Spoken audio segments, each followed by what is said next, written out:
Bienvenido a un nuevo podcast de 24H24L. Ya habéis visto el título del audio, así que más o menos de usuario de Linux tenemos en la actualidad, perdón. Esto se me ha ocurrido porque, para empezar, a principios del mes de agosto retomé mi newsletter de Aprendiendo Linux. Pondré un enlace por si a alguien le interesa leerla y suscribirse, que ahí lo que hago es una noticia, una aplicación, un recurso y una reflexión, todo sobre Linux. Y la reflexión fue que si la comunidad de Linux se está haciendo mayor, que si el perfil de usuarios cada vez es más gente mayor y menos gente joven. Y hace también a principios de, más o menos hace 3 días lo estoy viendo, Eduardo Medina, era un creador de contenido que tenía un canal de YouTube que hacía reflexiones y hacía cosas bastante curiosas, aunque ahora lo ha dejado, pero sigue escribiendo en Mastodon esas reflexiones. Es una reflexión sobre los usuarios de Linux en esta década y media en relación al cambio que hay en relación con sus prácticas de seguridad, y puso algunas cosas que él ha visto que en temas de seguridad han ido decayendo cada vez más. Claro, con lo que el perfil de usuario de Linux, que era gente técnica, gente con grandes conocimientos de seguridad, se ve que con los años pues cada vez pues o son más pasotas o no lo hacen. Bueno, puso una serie de ejemplos que creen que han cambiado para mal. En algunos estoy de acuerdo, en otros no. Pero en relación con eso, con lo que ha dicho Eduardo Medina, o la idea de lo que había detrás de lo que decía Eduardo Medina y lo que yo escribí en la reflexión, me ha dado por pensar ¿qué tipo de usuario o qué perfiles de usuario hay en la actualidad? Yo llevo desde finales de los 90, 95, 96 utilizando Linux. Siempre he tenido Linux en algún equipo. Generalmente en el sobremesa, que era algunas veces ha sido mi equipo principal y otras veces no. Siempre ha tenido una distribución de Linux. En los portátiles he tenido gran parte del tiempo he tenido Linux, pero algunas veces pues, por diferentes motivos utilizaba solo Windows. Yo utilicé Linux porque lo que vi en la universidad, yo estudiaba la ingeniería informática y había mucho ambiente y tenía compañeros que utilizaban Linux, y por la curiosidad y por las revistas de informática que compraba, pues decidí. Ahí el perfil de usuario que yo veía principalmente era ámbito universitario y de ingeniería de informática. Todos los usuarios que yo conocía de Linux estaban estudiando informática. De FP de informática, que no sé si había en aquella época, no conocía gente, así que no sé si eso también se trasladaba en la FP de informática. Yo en aquella época había en lo que se llamaban los grupos de usuarios de Linux locales, creo que se llamaban, y había unos cuantos por España y todos tenían una página web. También estaba Hispalinux, que era una asociación de usuarios de Linux. Y yo el contacto que tenía principal, aparte de visitar esas páginas web, era en la lista de correos de Linux. Allí el perfil era muy técnico, había mucha gente que sabía muchísimo de sistemas y de Linux. No me acuerdo, 2.000 o 3.000 personas los que había en la lista de correos. De hecho, tenía algún profesor de mi carrera que estaba en esa lista. Entonces, el perfil que había era muy técnico. Eran gente universitaria, con conocimiento en informática, profesores universitarios, administradores de sistemas ya había allí. Gente con un nivel alto y muy alto de informática era el típico usuario. Con los años, porque yo es verdad que no me relacionaba tampoco con mucho, aparte de mis compañeros de carrera, pero no estuve en IRC, yo sé que en IRC había comunidades de Linux. Tampoco estuve en algún foro, que creo que también había.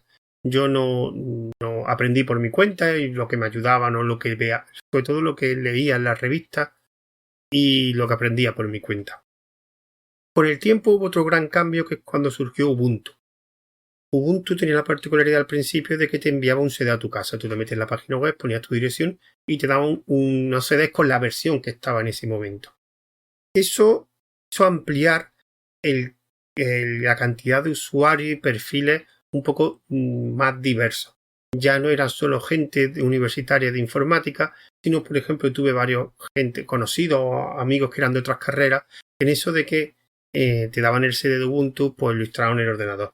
Y aquí se amplió un poquito más el perfil de... Eran gente que estaban, o sea, que seguía gustándole la informática, pero no era un nivel muy alto, no estaban estudiando la carrera. De hecho, conocía algunos que estaban estudiando otras carreras que con eso de que te enviaban el CD de Ubuntu, pues lo probaron. Algunos se quedaron y otros pues volvieron a Windows o a Mac, porque cuando aparecieron los Mac, los portátiles estos Mac con Intel, hubo un montón de gente que se cambió de Windows o incluso de Linux a Mac, a esos portátiles. Y aquí pues amplió un poquito. Ya no era tan nicho de usuario, perfil en nivel alto, sino había gente con conocimientos de informática, no eran gente que no tenía ni idea, sino que tenían algunos más conocimientos que otros, pero se amplió el perfil. Otro pequeño cambio, aquí surgió un perfil nuevo que yo viví, no me acuerdo los años, te estoy diciendo los eventos, pero no recuerdo los años. En España hubo una época que surgieron las distribuciones regionales de Linux. Yo vivo en Andalucía, estaba Guadalines, aquí la pionera fue Extremadura, pero se puede decir pionera a nivel mundial, sí son muy famosas.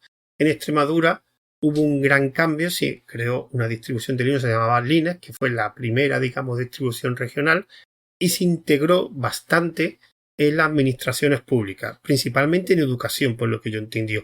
Aquí en el Guadalines de Andalucía también se implementó mucho en educación. De hecho, y esto sigue existiendo algunos, había centros que eran salas de ordenadores que se montaron por muchos pueblos de Andalucía, en eso que se llamaban Guadalinfo. Y ahí lo que tenía eran ordenadores con Linux que te daban acceso a Internet. En aquella época el acceso a Internet no era tan universal como ahora. Había acceso a Internet, pero eran con modem. Todavía estábamos en pañales. Aquí, como uno de los grandes donde se integró la distribución regional fue en educación, aquí surgió la comunidad educativa, porque, por ejemplo, en Andalucía no se dio apenas formación. Entonces, de buena primera se encontraron tanto trabajadores en diferentes consejerías, en diferentes departamentos donde muchos de los equipos que estaban eran Linux. Pero en educación fue donde la integración se vio más. De hecho, en Andalucía se daban unos pequeños ordenadores que venían con Guadalines. Pero claro, el problema es que el conjunto de gente que sabía Linux era muy poca y le tenía que enseñar al resto. Imaginaros un instituto que a lo mejor había uno o dos profesores que sabían manejar Linux, pero el resto no tenían idea y ahí le pusieron ordenadores con Linux. Y en cambio, y también a algunos alumnos le dieron portátiles con Guadalinux. Entonces aquí surgió una comunidad educativa, se fueron aprendiendo ayudando unos con otros y bastante de esos profesores pues se volvieron bastante activistas con el mundo de Linux y de hecho yo conozco a algunos usuarios en la actualidad de Linux que son profesores de institutos, de FP, etcétera. Y aquí amplió el mercado, digamos, el perfil de usuario a una comunidad educativa. Algunos con conocimiento de informática, pero también había gente que la informática era como una herramienta y vieron que Linux le cubría perfectamente esos requisitos que tenía para trabajar y entonces se amplió a la comunidad educativa. De hecho, cuando hubo un cambio de gobierno, otro partido político empezó a gobernar las comunidades y la mayoría de las distribuciones perdieron el apoyo de las administraciones y sé que en algunos casos se sigue desarrollando pero de una forma voluntaria y en algunos nichos gracias a los profesores se siguen manteniendo esos sistemas y algunas distribuciones, la gran mayoría en España desaparecieron. Por ejemplo, Linux creo que ya no se desarrolla, pero Guadalines creo que se sigue desarrollando con profesores, con unos voluntarios y con un equipo. Creo que también la de Jures, que era la comunidad valenciana, creo que también con el apoyo de una comunidad de profesores, también con mucho esfuerzo están sacando versiones, con lo cual aquí aún subió a la comunidad educativa. Ese es el cambio que viví. Otro cambio que viví, aunque fue muy intenso pero muy corto, fue cuando surgieron los ordenadores que se llamaban netbook. Los netbook eran portátiles muy pequeños. De hecho, los originales tenían 7 pulgadas, después sacaron versiones más modernas de 10. Y el primero fue uno que hizo Asus, que se llama EEPC, Era un portátil muy simple, de 4 GB, con una placa Intel muy simple, que tenía por ejemplo, que yo tenía un MMC, no tenía un disco duro como conocemos actualmente, sino era como una memoria. Y era muy simple. Lo bueno que era muy barato. Un portátil de ese tipo con todos sus componentes, porque tenía disco duro, tenía wifi, tenía cable de red, tenía la pantalla, el teclado, el ratón. Era como un portátil pero en pequeño. Después mejoraron con unas versiones posteriores y dieron un poco más potencia, pero eran ordenadores simples y baratos. Costaban 150 euros, lo normal. Y el original de Asus vino con una distribución de Linux que no me acuerdo, que la verdad que era una derivada de Debian, que no recuerdo, pero estaba bastante chula. Y el resto, y cuando Asus vio ese nicho de mercado, pues hacía vender una serie de portátiles con unos componentes antiguos que eran bastante fáciles de fabricar, pues otras marcas de portátiles también sacaron sus propias versiones. Y también integraron Linux. Recuerdo que hubo una distribución Ubuntu específica para esos ordenadores y sacaron varias distribuciones de Linux, sacaron sus versiones para los netbooks. ¿Qué pasó? Que cuando vio que se vendían bastante de esos ordenadores, tampoco que fuera un gran éxito, pero se vendieron bastante. Llegó Microsoft y regaló los Windows XP. Con lo cual, muchos usuarios no estaban acostumbrados a Linux, o sea, compraban el dispositivo, pero realmente lo que ellos utilizaban en otro equipo eran Windows. Pues ahí se aprovechó y entonces varios de esas empresas, de esas marcas de portátiles, empezaron a sacar versiones para Windows, o sea, con el sistema operativo Windows y se acabó. Lo bueno, que en ese corto periodo de tiempo aparecieron muchísimos portátiles de este tipo netbook que se vendían en grandes cadenas de tiendas, tipo MediaMarkt, Carrefour, bueno, en otros países no sé cómo se llamaría. Entonces era muy fácil que la gente viera ordenadores de Linux a la venta. Eso hizo atraer otro tipo de público, que algunos de ellos se quedaron y otros pues directamente no siguieron, no se cambiaron a Windows, siguieron Windows, pero fue una forma de las pocas veces que he visto encontrar muchos ordenadores con Linux en grandes tiendas. Aquí sí conozco yo algún usuario que vino de esa fase, eran gente que tampoco te creas que eran muy técnicos, eso evidentemente es un nicho muy pequeño, pero atrajo otro tipo de usuarios. Y básicamente lo que he visto después con el tiempo ya, digamos, más moderno, acercándonos a la época actual, es que ha habido ciertas empresas, aquí la abanderada sería Red Hat, ha vendido servicios con Linux. Y entonces, sobre todo enfocado en las grandes empresas, ha vendido sus servicios que incluyen equipos con Linux. Aquí me estuvo contando Alesia, la chica de sistemas, que es administradora de sistemas y se mueve por ese ámbito, que Red Hat y otras empresas tienen bastantes equipos de escritorio en esas empresas grandes. Por ejemplo, en España creo que Mercadona o Iberia y alguna gran empresa tienen equipos con Linux para los trabajadores. Con lo cual hay muchos trabajadores que de hecho no saben que están utilizando Linux, que debajo están utilizando Linux. Evidentemente eso era un ejemplo para ver cómo poco a poco el Linux se va integrando en otros sitios. También me encontré un grupo de usuarios que eran también relacionados con el profesorado que han entrado por Linux a través de los Chromebooks. He conocido unos cuantos de usuarios que empezaron con los Chromebooks, les gustaron y empezaron con otras distribuciones, pues con Ubuntu, etcétera, y siguen utilizando Linux. Y el último nicho, digamos, perfil que he conocido, no es que sea muy grande, pero me ha sorprendido, son la gente jubilada, gente mayor, que cuando se jubila quiere aprender cosas. Y una de las cosas, he conocido varios que les ha gustado esto de Linux, estaban ya un poco hartos de Windows, y como tenían tiempo para aprender, pues varios de ellos, además algunos de ellos tienen un canal de YouTube. Y me ha sorprendido porque he conocido unos cuantos, gente mayor que la va por Linux, por aprender, por usarlo. Aquí tengo que reconocer que son gente con un nivel educativo alto, digamos, y están. Y lo que cada vez encuentro menos o son menos visibles son gente joven. O sea, me cuesta mucho encontrar un usuario de Linux de menos de 30 años. Y lo habrá. pero no los veo visibles. En los grupos de Telegram me encuentro muchas veces más gente de 30, 40 o más años como usuarios de Linux que gente de menos de 30. Y es curioso porque no sé si es que esa cantera, yo sé que en la universidad, y esto lo sé porque me lo ha dicho gente, se ha metido mucho el mundo Apple. No sé si en el mundo de la carrera de informática ha entrado, pero en otro ámbito universitario, en otras carreras donde había gente que le gustaba Linux, el mundo Apple es tremendo. Ha entrado a la universidad, muchísima gente de la universidad tiene Apple, y si tienes Apple es muy raro que instales Linux. Incluso yo sé que en la carrera de informática, en la ingeniería, hay mucha gente que tiene ordenadores portátiles de Apple. Que sí, que Apple, el MacOS está derivado o viene de BSD y que tiene una terminal. Sí, pero que no es Linux, que es un sistema operativo propietario y que no sigue ni la filosofía de software libre.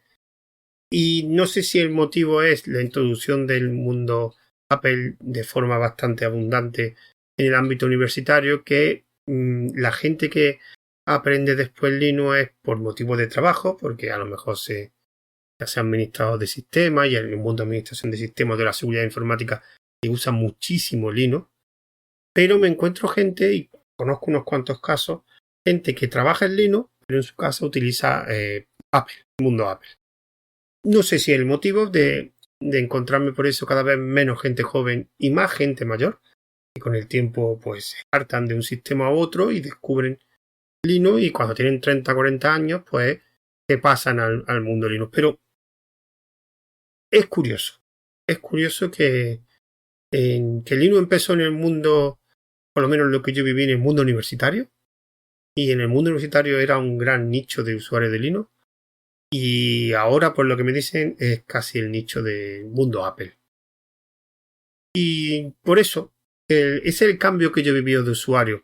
Cada vez sigue siendo importante el nicho de administradores de sistemas, desarrolladores. De hecho, los desarrolladores últimamente estoy viendo gente que ha pasado del mundo de Apple, no son muchos, reducido, pero del mundo de Apple a ordenadores parecidos a Apple. Cuando me refiero a parecido a Apple, que tienen un sistema Linux integrado que funciona todo a la primera porque está escogido el hardware.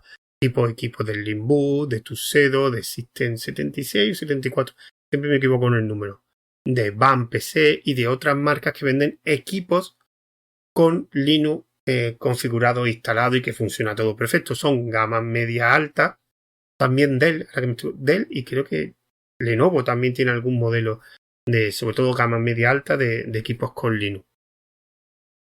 Pero bueno, sigue siendo desarrolladores, expertos en seguridad, aunque, como he dicho a lo largo del tiempo, y esto por eso también está aumentando en la cuota de mercado, aunque de forma muy, muy, muy lenta. También el tema de los videojuegos, aunque dicen que por los videojuegos está creciendo mucho, yo creo que los videojuegos no están haciendo aumentar muchísimo el parque, la cuota de mercado usuario. Yo creo que simplemente gente que utilizaba Windows para jugar es que eran usuarios de Linux y ahora pues lo hacen todo en Linux.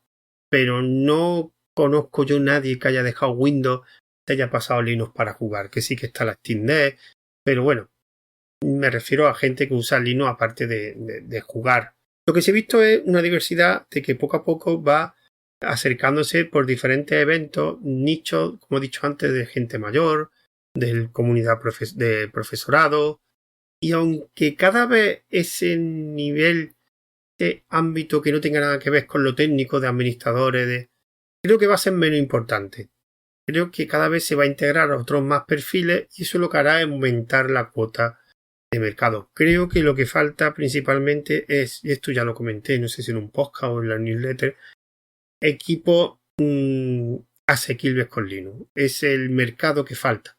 Porque si tú le das a alguien un ordenador de 500 euros con Linux que funciona todo perfectamente, la gente las cosas que hacen exactamente, salvo trabajos muy específicos, pero lo que hacen lo pueden hacer perfectamente en Linux que en Windows. El problema es que cuando te vas a comprar un portátil está en Windows, no está en Linux. En Linux tienes que rebuscarlo y salen más caros porque son gamas media alta. Y ya resumiendo, y que haya otro tipo de perfiles ¿Es mejor o peor para Linux en un futuro? Pues la verdad es que no lo sé. Así que si os interesa, pues podéis responder en los comentarios de este audio. Bueno, recordad que este podcast se va a distribuir por un lado por las plataformas habituales, Spotify, Pocket Cast, también a través de su propio feed RSS, y por último lo voy a subir en formato vídeo, que básicamente le añadiré una portada al canal de YouTube de 24H24L. Y poco más, no dudo mucho que grabe otro podcast hasta septiembre, así que tengan vacaciones, que tengan unas buenas vacaciones, así que lo más seguro es que nos escuchemos, grabe otro en septiembre. Así que un saludo, hasta luego.